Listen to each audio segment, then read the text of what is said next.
Hi అండి, అందరికీ welcome to my channel. అందరూ ఎలా ఉన్నారు? ఈరోజు నేను లంచ్లోకి బగారా అన్నము అలాగే చికెన్ కర్రీ ఎలా చేయాలో చూపిస్తాను. ముందుగా బగారాకి కావాల్సినవి ఆనియన్స్, బగారా దినుసులు, పచ్చిమిర్చి, టమాటా ముక్కలు కట్ చేసి పక్కన పెట్టుకున్నాను. అలాగే 3 కప్స్ బియ్యం నానబెట్టుకున్నాను శుభ్రంగా కడుక్కొని.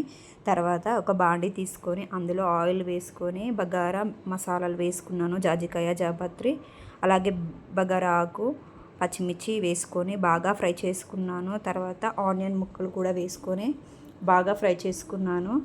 తర్వాత ఇందులోకి కొంచెం అల్లం వెల్లుల్లి పేస్ట్ కూడా యాడ్ చేసుకొని బాగా కలుపుకున్నాను. ఒక టమాటా ముక్క కూడా యాడ్ చేసుకున్నాను.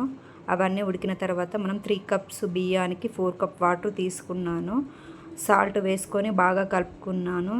తర్వాత ఒక 15 మినిట్స్ తర్వాత మనం రైస్ వేయాలి. రైస్ వేసి మనం పైన పుదీనా కూడా చల్లుకొని మనం రైస్ ఉడకనివ్వాలి.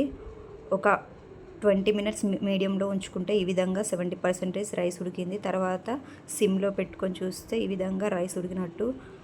తర్వాత కలర్ కూడా యాడ్ చేసుకున్నాను. తర్వాత చికెన్ కర్రీ ఎలా చేయాలో చూపిస్తాను. ముందుగా 1/2 kg చికెన్ తీసుకొని బాగా శుభ్రంగా కడుక్కున్నాను. తర్వాత అందులోకి రుచికి సరిపడా కారము, ఉప్పు, చిటికెడు పసుపు, అల్లం వెల్లుల్లి పేస్ట్, అలాగే మసాలా వేసుకొని బాగా కలుపుకున్నాను.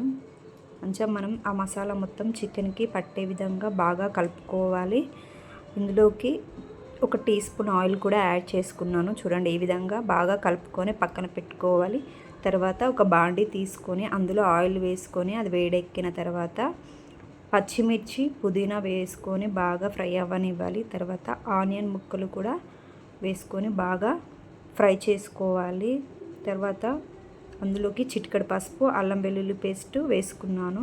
దాన్ని బాగా కలుపుకున్న తర్వాత ముందుగా కట్ చేసి పెట్టుకున్న ఒక 2 టమాటాలు తీసుకున్నాను నేను. అవి కూడా చికెన్ కర్రీలోకి బాగుంటుంది, అందుకనే వేసుకున్నాను. చూడండి, ఈ విధంగా టమాటా ముక్కలు కూడా వేసుకొని బాగా ఫ్రై అయిన తర్వాత ముందుగా కలిపి పెట్టుకున్న చికెన్ మిశ్రమాన్ని వేసుకున్నాను. ఈ చికెన్ని మనం పచ్చివాసన పోయే వరకు కొంచెం ముక్క ఉడికేంత వరకు మనం సిమ్లో ఉంచుకొని బాగా ఫ్రై చేసుకోవాలి. విధంగా ఫ్రై అయిన తర్వాత మనం వాటర్ వేసుకోవాలి.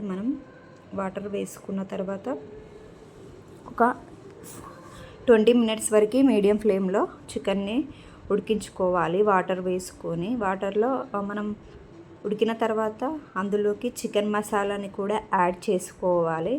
ఈ విధంగా యాడ్ చేసుకున్న తర్వాత చూస్తే మనకి చికెన్ కర్రీ రెడీ అవుతుంది. ఈ విధంగా మీరు కూడా ట్రై చేయండి.